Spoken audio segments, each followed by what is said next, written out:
सुमन ऊपर वाली अलमारी का दरवाजा खोलती है, तभी सारे बर्तन एक साथ उसके ऊपर गिर जाते हैं।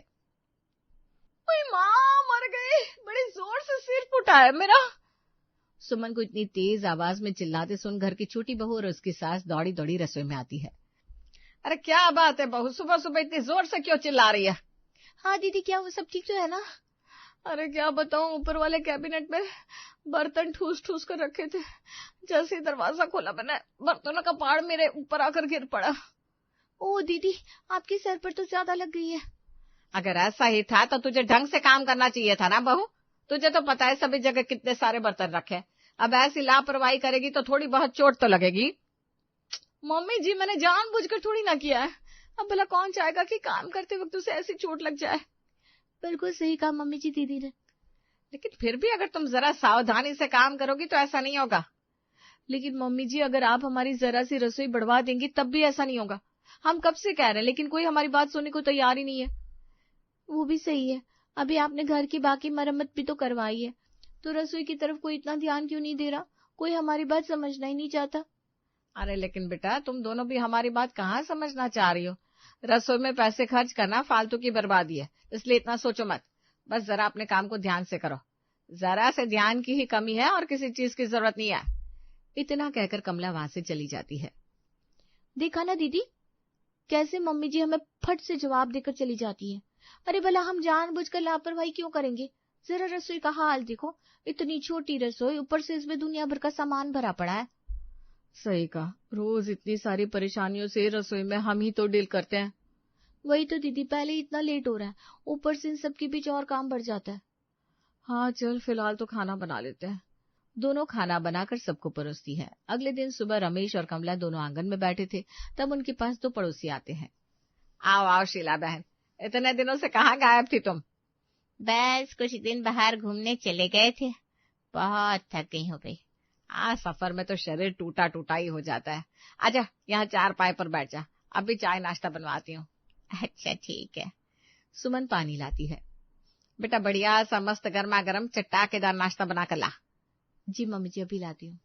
सुमन चली जाती है। कमला और शीला बात करती है और वहीं आंगन के दूसरे हिस्से में। तुमने यहाँ कितनी अच्छी गार्डनिंग की है।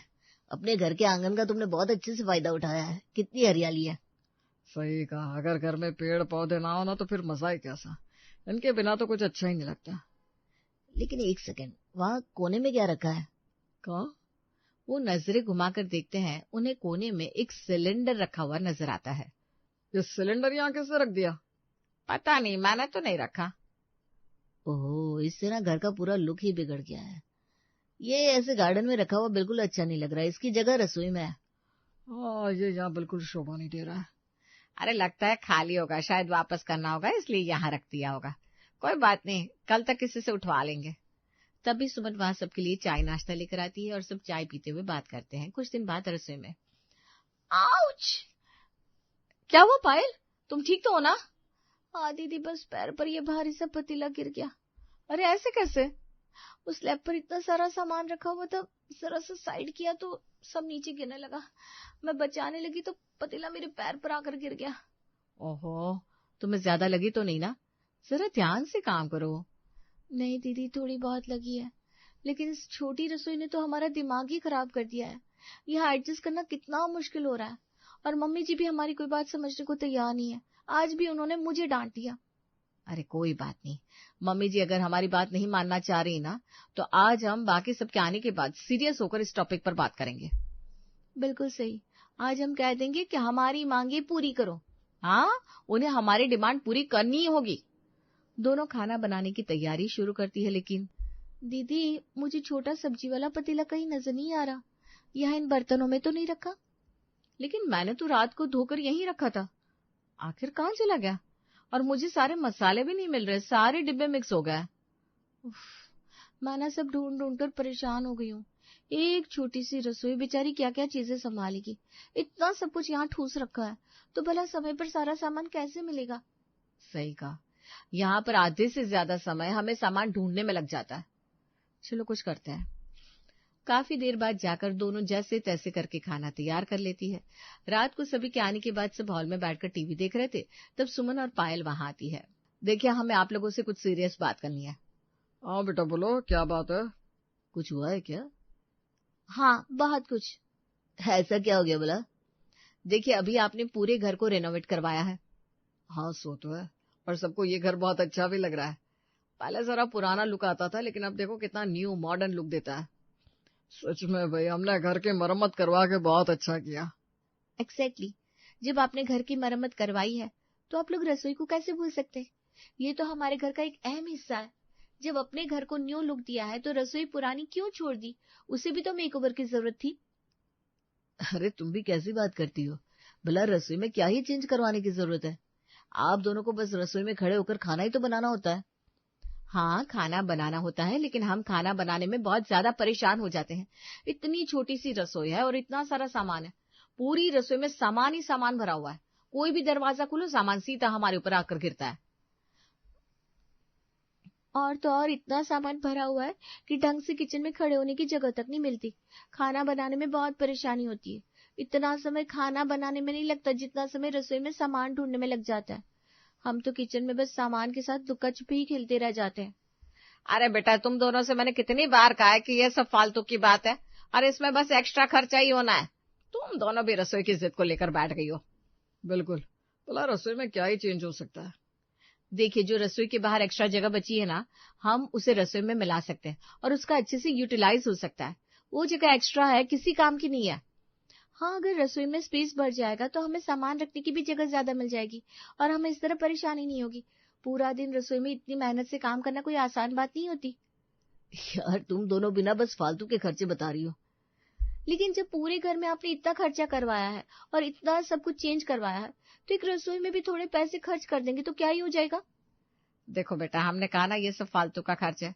तुम्हें और कुछ चाहिए तो बता देना। अभी इस टॉपिक को यहीं बंद कर दो और हमारे लिए चाय नाश्ता बनाकर लाओ, जाओ। दोनों मुंह बनाकर रसोई में जाकर काम करना शुरू कर देती हैं। इन लोगों को इस तरह इतनी आसानी से हमारी बात समझ में नहीं आने वाली। सही कहा दीदी। किचन का टॉपिक उठाती है, इनको पता नहीं क्या आग लग जाती है। ये लोग ना हमारी पूरी बात सुनते हैं, ना ही उस पर ध्यान देते हैं, बल्कि इन्हें तो ये फालतू का खर्च लगता है।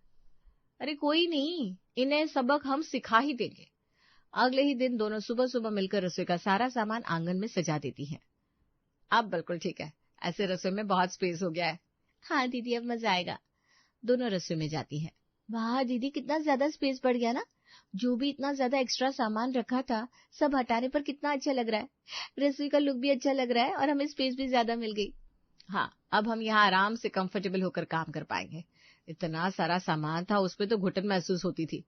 बिल्कुल, सब ऊपर नीचे ऐसे रखा हुआ था, बहुत ज्यादा घुटन होती थी। दोनों चाय नाश्ता बनाकर सबके लिए आंगन में लेकर आते हैं, जहाँ पहले से सब बैठे थे और वहाँ की हालत देखकर हैरान भी थे। अरे बेटा, ये सब यहाँ क्या हो गया? कल रात तक तो सब ठीक था, अब अचानक से इतना सामान कैसे आ गया? कैसे और क्यों आ गया? बल्कि मैंने तो तुम्हें सिलेंडर हटाने को कहा था यहाँ से। वो तो तुमने अब तक हटाया नहीं और ऊपर से और सामान बढ़ाकर रख दिया यहाँ पर। पहले ही यहाँ का लुक कितना खराब लग रहा था। हाँ बिल्कुल, कितना अजीब लग रहा है सब। हमने ऐसा इसलिए किया क्योंकि रसोई में बिल्कुल भी जगह नहीं है। आप हमें सिलेंडर हटाने को कह रही हैं, लेकिन रसोई में एक कदम रखने तक की जगह नहीं थी, तो हम सिलेंडर कहाँ रखते? अपने सर पर रखते। हाँ, पहले ही बाकी का सामान बहुत ज्यादा हो रहा था। कभी हमारे ऊपर कुछ गिरता, कभी कुछ। सांस लेने तक की जगह नहीं बची है रसोई में। अरे ऐसे कैसे जगह नहीं है? बहुत जगह है। मैंने भी इसी रसोई में बहुत साल काम किया है। तुम दोनों के नखरे कुछ ज्यादा ही हो रहे हैं। तुम दोनों से एक ढंग से रसोई भी नहीं संभाली जा रही। तुम दोनों भला क्या करोगी? आप हमारी बात समझ नहीं पा रही है या समझना नहीं चाहती है? आपके सामने हमें कितनी बार चोट लगती है और इतना सामान होने की वजह से हम ढंग से मुड़ भी नहीं सकते। अरे लेकिन बेटा, इसका मतलब ये तो नहीं कि तुम हमारे आंगन की शोभा खराब करोगी। तुम मेरे आंगन से दुश्मनी क्यों निकाल रही हो? बेचारे मेरे पेड़ पौधे देखो जरा, उन बेचारों की जगह मत छीनो, इस तरह उनका दम घुट जाएगा। हमें आपके आंगन से कोई परेशानी नहीं है पापा जी। आप एक बार हमारी रसोई ठीक करवा दीजिए, हम सारा सामान रसोई में रख लेंगे। उसके बाद वैसे भी एक्स्ट्रा स्पेस है ही। हम रसोई को किसी भी हालत में ठीक नहीं करवाएंगे, क्योंकि वो पहले से बिल्कुल ठीक है। अरे उसमें फालतू का खर्चा करके हम पैसे बर्बाद नहीं करना चाहते। तो ठीक है, कोई बात नहीं। अब आप सब नाश्ता एंजॉय कीजिए। इतना कहकर दोनों वहां से चली जाती है। तभी वहां उनकी पड़ोसन अपने घर से कहती है, अरे कमला बहन, तुमने अपने आंगन का क्या हाल कर दिया है। इसकी तो सारी शोभा ही घटा दी है। सब कुछ कितना खराब लग रहा है। रसोई का सामान वहीं अच्छा लगता है, तुमने आंगन में क्यों सजा दिया? अरे वो साफ सफाई चल रही थी ना, इसलिए थोड़ी देर के लिए रखा है बस। अच्छा, मुझे लगा पता नहीं तूने ऐसा क्यों किया, मैं तो डर ही गई थी। अब जो भी रसोई में एक्स्ट्रा सामान होता, सुमन और पायल दोनों उसे बाहर आंगन में रख देती थी। ये बात घर में किसी और को बिल्कुल भी अच्छी नहीं लग रही थी। हे भगवान, इन दोनों ने पता नहीं क्या ठान रखा है, हर कोई हमें हर रोज ताने देता है। कमला ने इतना कहा ही था कि एक और पड़ोसन आ जाती है। अरे कमला बहन, तुम्हारे घर में रसोई नहीं है क्या, जो सारा सामान बाहर आंगन में रख दिया है? अरे नहीं ऐसा नहीं है, वो तो बस रहने दे, मुझे पता है आगे क्या बोलेगी। कई दिनों से सुन रही हूँ लेकिन अभी तक सामान उठा नहीं है। अरे उठ जाएगा, तू ये सब छोड़, आज यहाँ बैठकर थोड़े गप लड़ाते हैं। मुझे बता, सोनू की बहू के साथ क्या बात हुई तेरी, मुझे सब जानना है। अभी नहीं बता सकती मैं। क्या? अरे अब तेरे आंगन में बैठने का मजा ही नहीं आता जैसे पहले आता था। पहले अच्छे अच्छे पौधे नजर आते थे, लेकिन अब देखो, सिलेंडर, इतने सारे डिब्बे, पूरी रसोई ही उठाकर यहाँ आंगन में लगा दी है। अरे तो क्या हुआ, कुछ दिन की तो बात है। नहीं, पहले की तरह गार्डन वाली बात नहीं रही, वो मजा ही नहीं आता। जरा हमारा गार्डन आकर देख कितना सुंदर लगता है। तेरा आंगन तो हमारे वाले से भी ज्यादा सुंदर हुआ करता था, लेकिन तूने तो इसका नक्शा ही खराब कर दिया। मैं चली भाई। अरे रुक तो सही, जरा मेरी बात सुन। पर विमला वहां से चली जाती है। देखा, बस इसी चीज की कमी बाकी थी, अब इन बहुओं की वजह से सब खराब हो गया है। अरे लेकिन अब क्या कर सकते हैं, हमने उन्हें कितनी बार कहा, लेकिन दोनों मानने को तैयार ही नहीं है। दोनों बस अपनी जिद पर अड़ी है। ऐसा कैसा नहीं मानेंगी दोनों? हम उनकी कोई जिद पूरी नहीं करने वाले, उन्हें हमारी बात माननी पड़ेगी। देखते हैं क्या होता है। शाम को तुम्हें आंगन से अपना सामान हटाना ही होगा। सामान तो तभी हटेगा जब हमारी रसोई बढ़ेगी। देखो, ऐसे बेवजह की जिद मत करो। ये बेवजह की जिद नहीं है पापा जी, हम यहाँ पर अपने हक की बात कर रहे हैं। मैं तो सोच रही हूँ आज चूल्हा भी बाहर आंगन में ही रख देती हूँ, बाहर खाना बनाने में कितना मजा आएगा ना पायल। नहीं, तुम दोनों ऐसा नहीं कर सकती हो, मैं तुम्हें ऐसा नहीं करने दूंगी। हम अभी वही करने जा रहे हैं मम्मी जी। दोनों वहां से चली जाती हैं। लगता है दोनों सब खराब कर देंगी। इस तरह दिन गुजर रहे थे। कुछ दिन बाद रमेश अपने आंगन में टहल रहा था, तब उसे अपने दो पड़ोसी नजर आते हैं। अरे तुम दोनों कहाँ थे, इतने दिनों से गायब हो? आ जाओ अंदर आओ। ठीक है भाई, अभी आते हैं। जैसे ही रमेश के दोनों दोस्त अंदर आते हैं, दोनों हैरान रह जाते हैं। अरे भाई, तूने अपने घर का क्या हाल बना रखा है?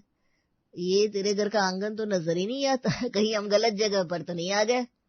अरे नहीं, कैसी बात कर रहे हो, ये मेरा ही घर है। ओ लेकिन ये आंगन कम, रसोई ज्यादा लग रही है।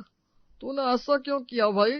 अब तो यहाँ पर सिलेंडर के साथ बाकी डिब्बे और चूल्हा भी रख दिया। अब ये सब टेम्पररी है, कुछ समय के लिए रखा है, इसे छोड़ो, आओ जरा बैठते हैं। नहीं, अभी तो हम जा रहे हैं, कभी बाद में आएंगे।